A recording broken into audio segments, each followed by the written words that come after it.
what I know, not what I believe, not what I think, what I know based on study, based on science. And the word science is derived from the Latin root word, which means to know.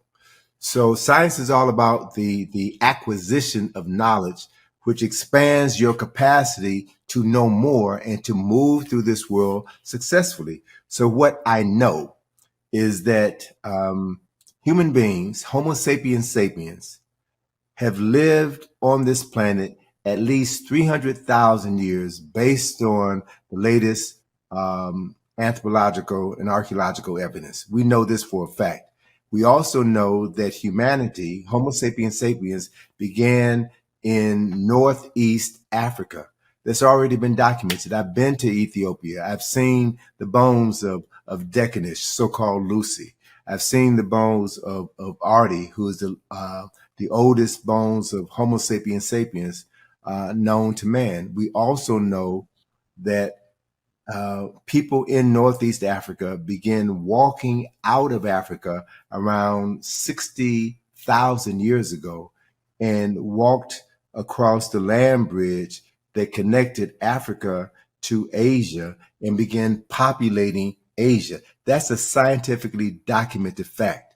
We also know that approximately 40,000 years ago, another group of people in East Africa walked into Western Asia, the landmass that is now referred to as Europe.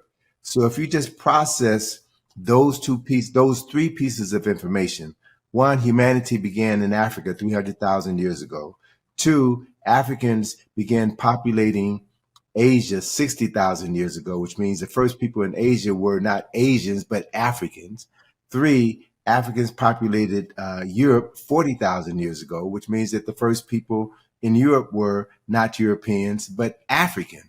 We also understand that through a process of speciation, adaptation to climatic environments, those Africans in Asia and Europe began to change their skin color. They began to lose their melanin as they move further and further away from the equator. Their facial features changed, their hair texture changed, their eye colors changed, and they eventually became the other so-called races that populate the planet. And we also know, based on scientific evidence, that there is no such thing as race. There's only one race, which is the human race, which had its origins in Africa. And regardless as to what continent or country you live on this planet, all human beings have a DNA that's 99.9% the same, identical.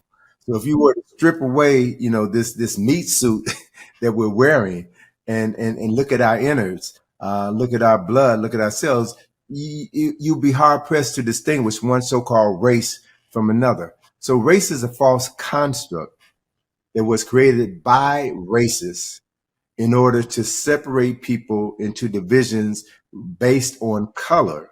And racists then assign people with the least amount of humanity, culture, intelligence, and spirituality to people who had the greatest amount of melanin in their skin. In other words, the darker you were, the more primitive you were, the lighter you were, the more sophisticated and closer to God you were. These are all lies. And these are lies that have run the world for the past 2,000 years. And we're about to enter a shift of consciousness where these old lies are literally falling apart right in front of our very eyes. And they're being replaced by truths, not new truths, but old truths, which are finally beginning to surface again. And those, people such as yourself and myself, people who are inquisitive, people who read, people who travel, we're now responsible for making these truths available to a larger audience so that people can begin to decide whether they want to be free or whether they want to be controlled by people who have never shown to have their best interests at heart.